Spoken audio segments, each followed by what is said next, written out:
Pasukan Pertahanan Israel atau IDF mengalami kerugian besar di tengah perang dengan militan Palestina. Terutama, kini tentara Israel tengah melakukan operasi besar-besaran di beberapa titik di Gaza, seperti Rafah dan Jabaliyah. Namun, saat ini tentara Zionis terancam kekurangan senjata untuk berperang. Hal itu dikarenakan gudang tempat penyimpanan senjata dan amunisi Israel terbakar membara. Dikutip dari The Times of Israel, kebakaran itu terjadi di pangkalan militer Tel Hashomer di Ramat Gan. Insiden yang belum diketahui penyebabnya itu terjadi pada Selasa 14 Mei 2024. Lantaran api yang terlalu besar, sebanyak 12 mobil pemadam kebakaran pun kesulitan memadamkannya. Oleh sebab itu, pemerintah Tel Aviv menambahkan beberapa kendaraan penyedia air untuk membantu tim pemadam kebakaran. Dinas Pemadam Kebakaran dan Penyelamatan mengatakan sebanyak 28 tim pemadam berada di lokasi kejadian. Hingga saat ini belum diketahui secara pasti penyebab kebakaran tersebut. Namun pihak berwajib tengah menyelidiki kasus yang membuat senjata dan amunisi IDF ludes dalam waktu singkat ini. Helikopter yang ditumpangi Presiden Jokowi mendarat di alun-alun Kota Raha, Kabupaten Muna, Sulawesi Tenggara pada Senin 13 Mei 2024. Saking kencangnya angin yang ditimbulkan dari baling-baling helikopter sampai membuat dahan pohon patah dan menimpa 7 warga. Dilansir dari Kompas.com, para korban langsung dilarikan ke RSUD Laode Baharudin Muna untuk mendapatkan perawatan medis. Dari ketujuh warga tersebut, 5 diantaranya sudah diperbolehkan pulang. Sementara 2 orang lainnya yakni Reski 32 tahun dan Renggani 3 tahun masih dirawat di rumah sakit. Ibu dan anak itu tertimpa dahan pohon yang patah saat menanti kedatangan Presiden Jokowi. Atas kejadian ini, PJ Bupati Muna Bahrun telah menjenguk Rizky dan Renggani di rumah sakit. Ia memastikan biaya pengobatan korban ditanggung oleh Pemda. Adapun kedatangan Presiden Jokowi di Kabupaten Muna untuk melakukan sejumlah agenda, di antaranya mengunjungi RSUD Laode Baharudin dan Pasar Laino Raha. Sementara itu, PLT Deputi Protokol dan Pers Media Sekretariat Presiden Yusuf Permana mengatakan Reski akan mendapatkan bantuan sebesar 10 juta rupiah usai mengalami luka berat, termasuk juga mendapatkan 3 paket sembako. Sedangkan untuk kemungkinan korban lainnya, pihak istana masih terus melakukan pendataan. Menteri Kesehatan atau Menkes Budi Gunadisadikin membantah kabar bahwa pemerintah akan menghapus kelas 1, 2, dan 3 dalam BPJS Kesehatan. Menurut Budi, pemerintah hanya menyederhanakan layanan melalui kelas rawat inap standar atau KRIS. Hal itu disampaikan Menkes saat mendampingi Presiden Jokowi mengunjungi rumah sakit di Konawe, Sulawesi Tenggara pada Selasa 14 Mei 2024. Ia menjelaskan penerapan KRIS akan meningkatkan kualitas pelayanan kepada masyarakat. Sebagai contoh, masyarakat pengguna BPJS yang sebelumnya berada dalam kategori kelas 3 nantinya akan naik menjadi kelas 2 dan kelas 1. Namun sebelum standarisasi itu berlaku, Budi meminta publik menunggu aturan teknis mengenai sistem pelayanan pasien BPJS. Pihaknya akan mengeluarkan Permenkes sebagai tindak lanjut Perpres mengenai jaminan kesehatan tersebut. Diketahui sebelumnya, Presiden Jokowi mengeluarkan aturan baru berisi penghapusan kelas 1, 2, dan 3 pada BPJS Kesehatan. Aturan itu tertuang dalam Perpres nomor 59 tahun 2024 tentang perubahan ketiga atas Perpres nomor 82 tahun 2018 tentang jaminan kesehatan. Seorang pemulung asal Ponorogo, Supartono, diketahui menjadi salah satu jemaah haji tahun 2024. Mbah Tono, sapaan akrabnya, masuk dalam kloter 19 embarkasi Juanda Surabaya. Sesuai dengan jadwal, ia akan berangkat dengan 316 jemaah haji lain asal Ponorogo ke Asrama Haji Sukolilo, Surabaya. Ratusan jemaah haji itu akan berangkat pada Rabu tanggal 15 Mei 2024 dini hari.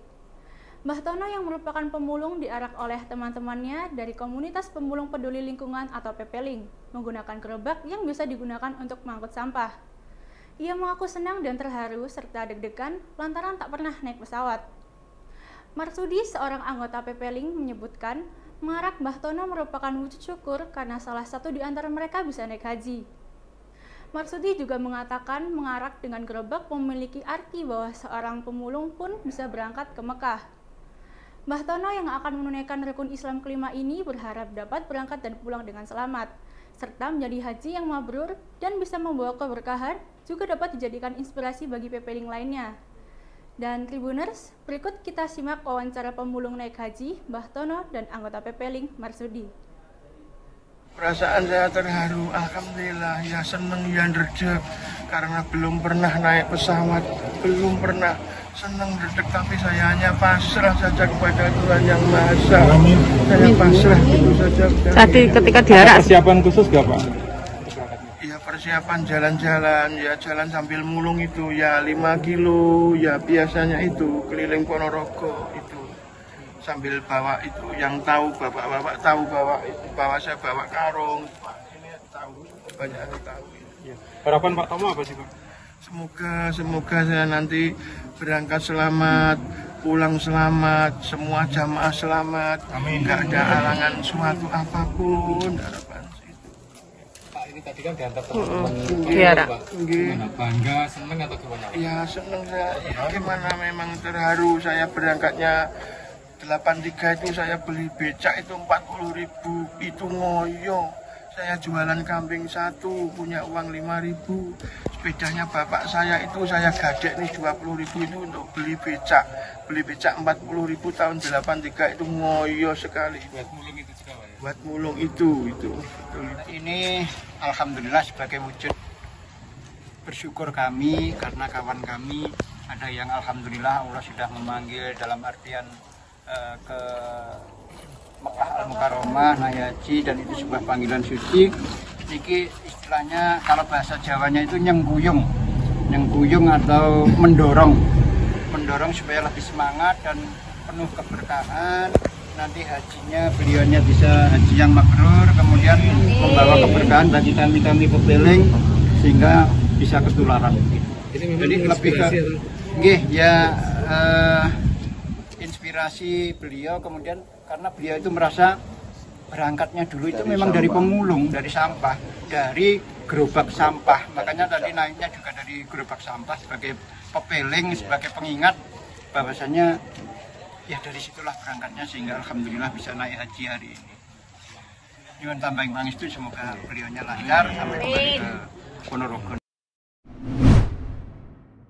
Polres Trenggalek melimpahkan kasus pencabulan santri oleh kiai dan anaknya di salah satu pondok pesantren di Kecamatan Karangan, Kabupaten Trenggalek ke Kejaksaan Negeri Trenggalek.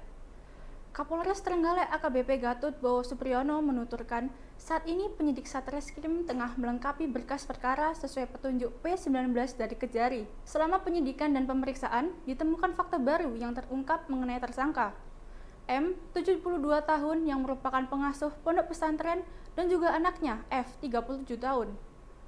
Gatot menjelaskan dari 12 laporan terkait kasus pencabulan yang diterima Polres Trenggalek, hanya ada 6 korban dan bukan 12 korban dengan rentang usia 14 hingga 17 tahun.